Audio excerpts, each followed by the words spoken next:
2017년 6월 14일 24층 불지옥. 그들은 왜 뛰어내렸나? 2017년 6월 14일 새벽 12시 54분 런던 켄징턴 북부. 조용한 밤하늘을 찍고 화염이 치솟습니다. 24층짜리 임대 아파트 그랜펠 타워에서 불이 시작된 겁니다. 단 4층의 냉장고 전기 합선. 불씨 하나가 삽시간에 거대한 죽음의 불길로 번집니다. 불길은 한층 또 한층을 집어삼킵니다. 잠든 사람들은 아직 그 사실을 모른 채 그대로 갇혀 있었죠. 소방차 40대, 소방관 200명. 그러나 그날 밤 불은 멈추지 않았습니다. 심지어 일부 주민은 창문에서 뛰어내려야 했습니다. 너무도 뜨거웠고 너무도 빨랐습니다. 가장 충격적인 사실은 이 건물은 최근에 외장 리모델링을 마쳤다는 점입니다. 그 외장은 가연성 플라스틱으로 만들어져 있었습니다. 불이 닿는 순간 벽 전체가 연료처럼 타올랐습니다. 화재 당시 고층에는 아이부터 노인까지 수십 명이 거주하고 있었습니다. 대피 안내 방송은 들리지 않았습니다. 경보음도 피난 유도도 없었습니다. 한 가족은 마지막으로 전화로 남긴 목소리를 이렇게 남겼습니다. 지금 문을 열면 불이 들어올 거예요. 하지만 문을 닫으면 연기로 숨을 쉴 수 없어요. 다음 날 6월 15일 총리 테레사 메이는 현장을 방문했습니다. 그러나 주민과의 대화 없이 돌아섰고 분노한 시민들은 그녀를 향해 외쳤습니다. 겁쟁이, 부끄러운 줄 알아라.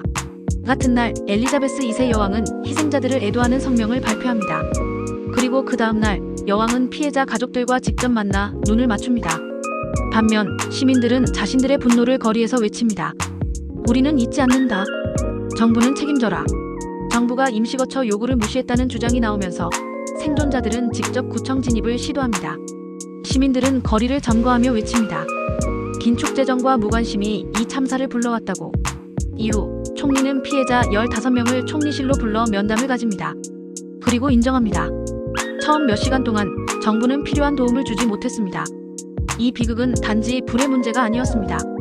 시스템 그리고 사람의 무관심이 만든 구조적인 재앙이었습니다. 외장재는 수년 전부터 화재 위험이 있다는 경고가 있었습니다. 그러나 아무도 그것을 바꾸지 않았습니다. 그리고 그 대가는 너무나 많은 목숨이었습니다.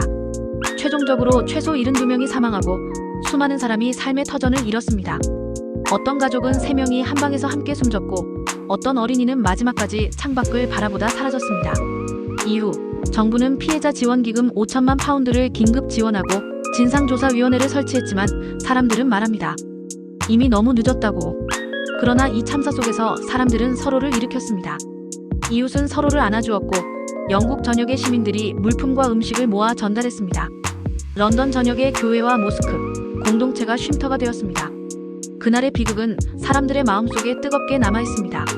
그리고 오늘날까지도 매년 이 사건을 기리는 촛불은 꺼지지 않고 있습니다.